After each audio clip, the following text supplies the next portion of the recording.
Well, in honor of Black History Month, today we begin a segment highlighting some of the black athletes that have come from San Antonio and left their mark on certainly the sports world, but also on the community. Today we begin with Julius Whittier.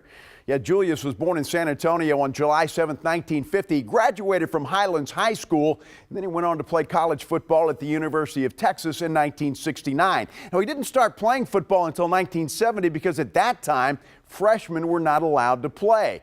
But once he hit the field, he certainly contributed. He helped the Horns capture the 1970 national title. Former Texas running back and Pro Football Hall of Famer Earl Campbell once spoke of Whittier's importance, saying, quote, "Julius paved the road that gave us the opportunity." In November of 2020, Texas unveiled its 12-foot, 6-inch tall Whittier statue. It's located on the north end of DKR Texas Royal Memorial Stadium.